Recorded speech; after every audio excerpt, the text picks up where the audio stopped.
ঘোমটা দিয়ে থাকে না। তোমার স্বামী একজন পুলিশ, এইভাবে চললেও অমঙ্গল হবে। আপনি তো ঘোমটা দিয়ে মহামঙ্গল করেছেন, অল্প বয়সে স্বামীটাকে খেয়েছে। ঠিক আছে, তোমাকে ঘোমটা দিতে হবে না, তুমি ল্যাংটা হয়ে থাকো। কি এত বড় কথা? দাঁড়ান, আপনার ছেলেকে ডাকছি। আজ এ বাড়িতে হয় আপনি থাকবেন, নয় আমি থাকবো।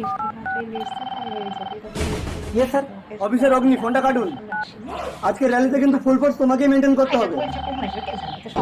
সরি স্যার, তোমার চাকরি কিন্তু আমি কেড়ে নেবো। চলে এসো। হ্যালো। এই, তুমি এক্ষুনি ঘরে এসো। আরে আমি তো ডিউটিতে বেরোচ্ছি, তোরা আসিস। ঠিক আছে, তাহলে আমিও ঘর থেকে বেরিয়ে যাচ্ছি।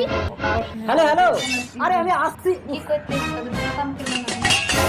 কি হলো, কোথায় যাচ্ছ? বাবের বাড়ি। আমারও আর ভালো লাগছে না, এই বৃন্দাবনে চলে যাবো। আপনি কেন যাবেন? আপনার বাড়ি, আপনার ছেলে, আপনি থাকুন, আমি চলে যাচ্ছি। এই তোমরা একটু চুপ করবে, সব সময় কি শাশুড়ি বাবু ঝগড়া করতে হয়? হ্যাঁ স্যার বলুন।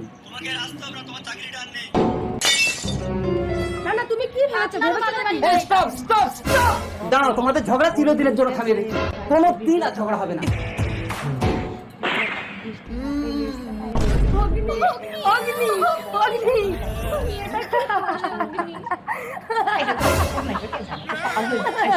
মা, কি হয়েছে আপনার? আপনার ছেলে আমাকে ছেড়ে চলে গেল, আপনি এরকম করলেন। লোকটা তোমাকে ধাক্কা দিয়ে গেল, তুমি কিছু বললে না? কি হয়েছে? কি এ ধাক্কা মারলি কেন? বেশ করেছি। কি করবি বে? এই তুই আমার বউয়ের গায়ে হাত দিয়ে দেখ। কি করে? এই তো হাত দিস, কি করবি? কি গো, আমাকেও তো মারলো। এ ভাই, ঠিক করেছিস। বাড়ি গিয়ে বলতে পারবে না লোকের হাতে মার খেয়েছি, তুমিও খেয়েছো।